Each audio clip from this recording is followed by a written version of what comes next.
Hello everyone, my name is Adéla and I work at Dentons as Pro Bono and Diversity Manager for the Europe region. I am here with my friend Alan Neradny, the Legal and Compliance Lead at Accenture in Czech Republic, Slovakia and Bulgaria. Hello Alan. Hi Adéla, good to have you. Good to see you again. And we are here today to talk about diversity and inclusion. What does it mean to our clients? What do they expect in terms of diversity and inclusion in their teams, but also what do they expect from their external counsels in this respect? So Alan, let me jump right in and ask you the first question. Why do you personally are interested or involved in diversity and inclusion at Accenture? Why? Because I do care, and that's something what we have in common with Accenture, because Accenture also does care for inclusion and diversity. And what is your experience in terms of your own career with diverse or non-diverse teams? What have you been sometimes in the teams where diversity and inclusion was not a topic, and how did that look like? Well, I do remember my very beginnings, very humble beginnings, very heteronormative beginnings in a very grey corporate environment of one unnamed commercial bank. That was the environment where you were expected to fit in, because there were people of the same breed. We were all of us, of the same origin, of the same religion, speaking the same language, even graduating from the same law school. So it was kind of expected from you to fit in. And I do remember my first image of a successful career was like, as a corporate lawyer, you need to buy a set of very conservative suits, a lot of shirts and ties, in order to fit in the image of a corporate lawyer. I do remember even the first years when I was trying to modulate my voice and control my expressions and gestures. And I do remember those times, and I'm kind of happy that they're gone, that right now I'm in a more diverse environment where they do appreciate, that we all can be different. And I honestly, I cannot really imagine coming back to the time when that would be the perception of me that I would like to kind of, emulate the people. I now work in an environment which kind of appreciates diversity, because actually in Accenture, as a global company of 450,000 people operating in 126 countries of the world, you cannot actually achieve that kind of a uniform environment that I've been to before. So Accenture by definition is diverse, and as our leaders, especially those in I&D, they're saying that diversity is a fact at Accenture, but inclusion is a choice. And I'm really happy that Accenture made this choice for me and for the people of my kind. And I'm not only speaking for the LGBT community, I'm really now speaking for the broader, diversity group, because we have the parent community, we have Fathers Club, we have people with disability, we have the group which is focusing on the mental health of the people. So we really try to engage as much people as possible, because Accenture considered this as the choice that they made, and that it's the good thing to do and the right thing to do. That's what our leaders used to say.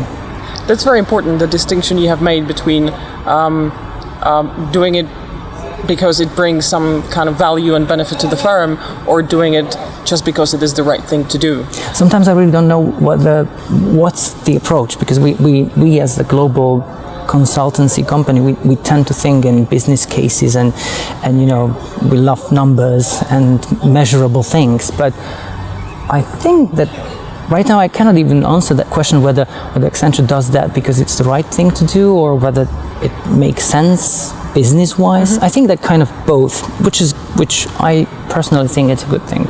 Yes, it's probably the evolution in many companies towards this topic. Let me ask you something else. When you're choosing your external counsels in Accenture, does diversity and inclusion and their approach to it play a role for you personally or for the company? Does it even come to the consideration at all, or is that something you don't care about at all when you're engaging external counsels? Well, I'm not doing the choice myself because we're a global company, we have a global shortlist. However, I know from our general counsel, from the global one, that when they choose the outside counsel, they tend to look for the law firms that they have something in common, that we can share the same or very similar values. So I think that since Accenture has really invested last 10 years a lot of effort, time, money into creating this diverse and inclusive environment, we have the tendency to also look and cooperate in general as well, as in terms of the outside legal support, with the companies of a similar mindset. So I think that when we are really shortlisting law firms for Accenture globally, that's this value of diversity is one of those at the forefront of the criteria that we're using for the selection. And on a personal note, honestly, I cannot imagine Accenture hiring a super conservative law firm and by that kind of forcing me to cooperate with someone that I would not really feel comfortable with, because they really do care. We have launched the new campaign called Truly Human, where we really try to take care of a human being as such. So not only for your let's say mind in terms of the source of delivering the work, but also for your soul. So they do very much care about your sense of belonging, whether you have the heart for the company or not, about your sense of purpose. So I cannot really imagine a company which cares so deeply about you being truly yourself, forcing you to cooperate on whatever level, with someone who would not share the same values. I'm not even thinking of kind of pushing me back to the closet, because the outside counsel would not be comfortable in working with someone in a colorful shirt, and very non-formal, non-suit, person. So, and I think that's also considered, because the diverse environment can attract somehow, and Accenture attracts the diverse and inclusive environment on the other side. Right. It is a sort of a connected circle in a way. It is. And so, are there some activities in which Accenture is involved that support and enhance diversity and inclusion outside of the walls of Accenture? Well, we do a lot, towards the employees. That's beyond any question, and our leadership is very dedicated to that. And we were not really that much coming out of it, except for, let's say, sharing that welcoming environment for all the minorities towards, let's say, potential candidates, because Accenture is known as a company which attracts the people of a different origin, religion, gender identity, sexual orientation, and that was our kick.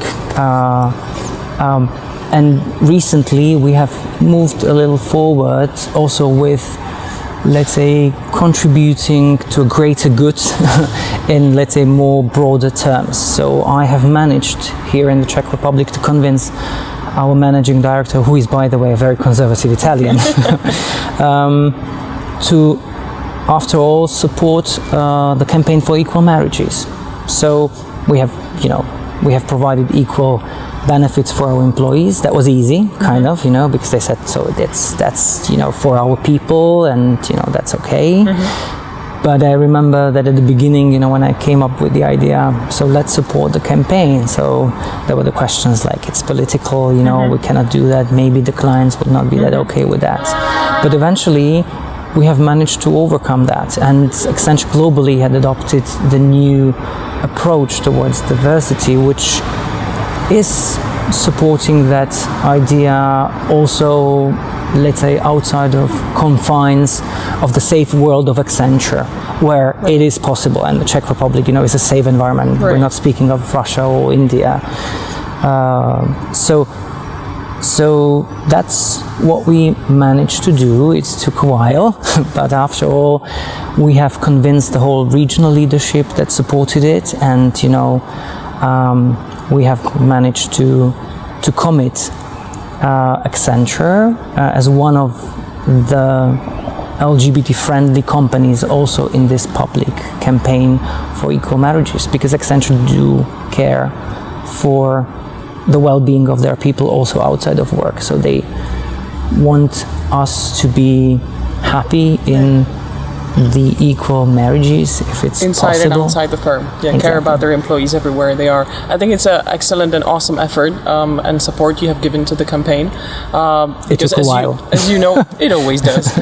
Every debate starts with the first sentence and the first question. And as you know, I work as the advocacy director. Also, I volunteer as advocacy director of the Equal Marriage campaign in the Czech Republic. So I happen to know that Accenture is by far not alone in this effort, and there are other large companies that support this campaign in Czech Republic, such as Google, HBO,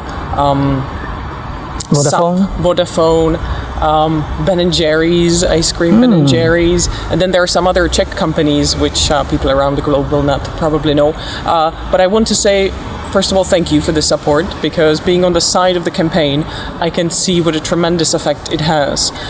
Sometimes these campaigns or initiatives or efforts to change society for good, to make it better for everyone, are perceived as something very marginal and activist and unrealistic. So having businesses on board is very important. They're perceived as someone professional and constructive, and also very powerful.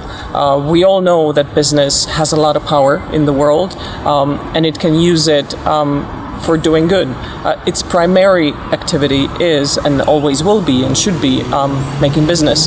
But if they can take a moment, a bit of their energy, to provide that power to something good in the society, it's extremely important. And when I go and talk to the Czech members of the parliament, I share the vision of the campaign with them, and they are listening and they're impressed, and a lot of them are open-minded, and it's a real pleasure to get their support. But then we take out the list of the companies like Accenture, Google, and Vodafone, and I can see that their focus gets even deeper, and they listen more, because it's not only us, the campaign, the activists that come. Suddenly these are big names. Those are hundreds and thousands of people all around the world, basically saying they're behind us and they have our back. And as you know, the support is very simple. We provide a short sentence to the companies, sort of a pledge they can sign and share to say we support equal marriage in Czech Republic, one sentence. And if they do, we take their logo, we put it on our website, and that's all it takes. So I wanted to thank you very much, Alan, for being such a leader at Accenture at this, and maybe being a leader in general in your life, because I think it takes a character to become a person who brings new ideas and then makes them happen. And I know it's not always easy. So thank you very much for being that one, and I hope we will meet at other diversity events, and hopefully Dentons and Accenture can cooperate more in the future in terms of diversity and inclusion. I thank you. It was my pleasure.